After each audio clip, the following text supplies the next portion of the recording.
Built to handle the bulk of your weekly mileage, a good daily trainer is an essential in any runner's rotation. The best daily trainers offer guaranteed comfort and reliable performance, particularly when you're moving slower and building volume.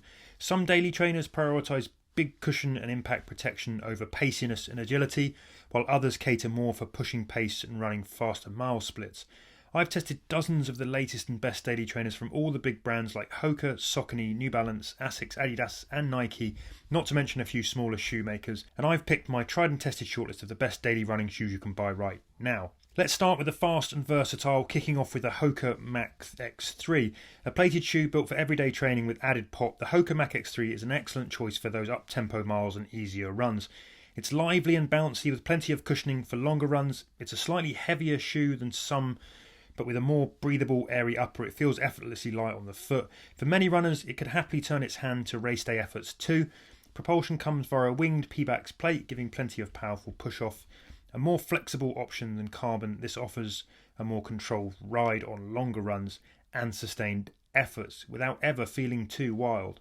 There's a big stack of foam with the dual density setup, ultra-responsive high-rebound PIBA on top and a layer of traditional EVA foam underneath. The midsole combo is supposed to be 30% more resilient than the carbon-plated Hoka Rocket X3, making it ideal for clocking up the miles on your training plan without worrying too much about wear and tear. There's also a welcome heel collar upgrade that fixes some reported gripes with rubbing in the Mac X2. This time around, there's added padding for extra comfort. Next up, we've got the Saucony Endorphin Speed 5, a great all-rounder with a speed-tuned edge. The Saucony Endorphin Speed 5 may have its eye on those faster training miles and up-tempo runs, but this is a shoe that's versatile enough to handle a whole lot more.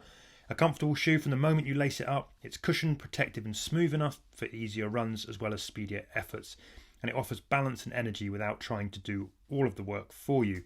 The Power Run PB foam midsole stack, which comes with Saucony's Speed Roll rock ring, helps power you forward on up-tempo efforts, and there's a winged full-length nylon plate to bring rigidity and snap for quick return and smooth transitions. The engineered hexagon mesh uppers are nicely lightweight and breathable, and there's a less enclosed mesh across the toe box than in the Speed 4, which offers a bit more room in the forefoot. Some runners might want more softness for longer or easier miles in their daily shoe, but if you like shoes with a snappiness that encourages a quick turnover, these do that nicely. The New Balance Rebel V5 is another versatile daily trainer that offers a really happy balance of comfort, road protection and energy coming back from the midsole. This is one of the best New Balance shoes I've tested over the past 12 months, and I've put this shoe through everything from 10k progression runs to slow and easy recovery sessions. I've even raced in them at the 90km Comrades Ultra. For the amount of cushion they pack, the Rebel V5 is a pretty light feeling shoe, helping deliver fast run energy that feels controlled over a variety of different paces.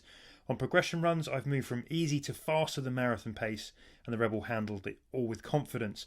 The midsole stack with its blend of PIBA and EVA foams is bigger and softer underfoot than its Rebel V4 predecessor. That offers a smooth and balanced ride with a bit more rebound. It's a midsole that punches back but isn't overly energetic or too wild to handle. The Rebel V5 may not be as snappy or full-on bouncy as some daily shoes, but they are a well-priced and very capable daily trainer that may suit some runners for races too. Next up is the Asics Sonic Blast. Lightweight and responsive with a bit of stiffness and pop, this is my kind of shoe. Asics says it's got a fast feel for tempo runs and daily training, and after putting it through its paces, I'd say for many runners this is a shoe that can genuinely do it all. Fun and easy to get comfortable in, it strikes almost the perfect balance of spring and energy with cushion and control. I also found the grip to be excellent when weaving through rain-soaked city streets. A big and bouncy stack with a mix of Flight Foam Blast Max and Flight Foam Turbo Squared Foam delivers a great balance of cushioning with pop, and sandwiched between that dual foam setup is a P-Bax Astra plate made from a lightweight, flexible thermoplastic. That's there to add some extra snap and propulsion to proceedings. That is the kind of ride I like, cushioned, energetic, but with some rapid return and immediate resistance in the foot strike. When it comes to easy days and recovery runs, I don't mind running slower in a stiffer shoe, but the firmer edge may not be for everyone. If you prefer more cushioning and softness, then the Sonic's Mega Blast stablemate may well suit you better. Moving on to shoes that work well for cushion, comfort and protection, starting with the Nike Vomero 18. This is one of my go-tos for everyday training. I've now run well north of 200 miles testing this shoe, and I really like what I've seen. With a giant 46mm stack of foam and big soft padded heel collars, it's geared towards soft plush comfort without being overbaked.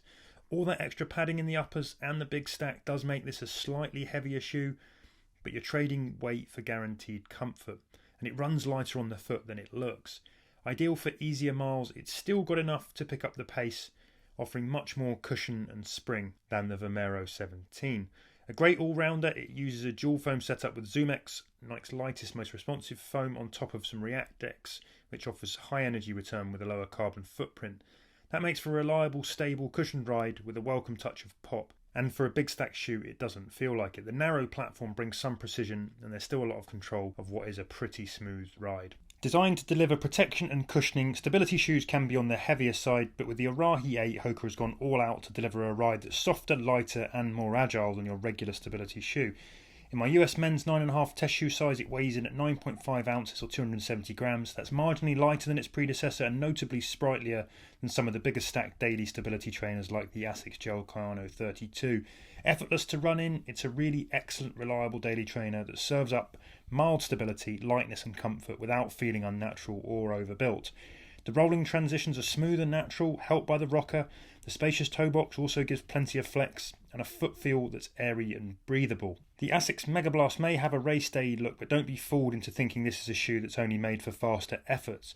Versatile, soft and cushioned, the Mega Blast will capably see you through everyday training while still providing enough lightness and energy for marathon and half marathon racing. A super soft and bouncy ride on slower, easy runs. The Flight Foam Turbo Squared Foam offers a big dollop of pillowy softness underfoot, along with some bouncy energy. If you like your cushion shoe with a bit more snap, however, the Super Blast 2 from Asics could be better suited. For me, the Mega Blast sweet spot is at marathon pace effort.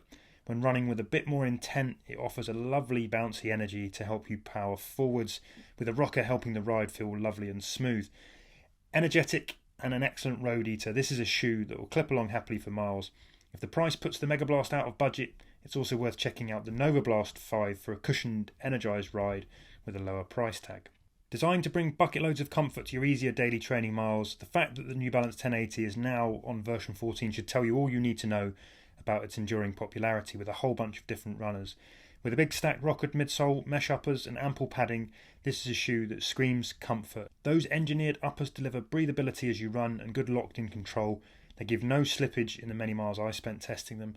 A great workhorse, it's a reliable daily trainer with a bit of added pop from the stiffer forefoot, which helps power you forwards as you toe off. The big stack of Fresh Foam X also balances road protection with energy return and responsiveness for longer runs. Shoes that offer comfort, protection and stability for a wide range of runners is arguably what Brooks does best. And if it's comfort you're after, the Glycerin Max has it in spades. With more cushioning than its Glycerin and Glycerin GTS cousins, the Glycerin Max is the biggest stacked shoe in the brand's lineup. It has a whopping 45mm in the heel and 39mm in the forefoot for a 6mm drop. Technically that's not race legal, but this is a shoe that's built for the everyday miles, and that stack of DNA-tuned nitrogen-infused foam helps protect you from any pavement battering impact. It also uses some fine-tuned cell technology with larger cells at the heel for softer, more cushioned landings, while smaller cells in the forefoot foam return quicker to improve energy return and create snappier toe-offs. There's also a pronounced guide roll rocker to help create smooth transitions. One of the better massive stacked max cushion running shoes I've tested. This is a great option for everyday miles and could be well suited to heavier runners.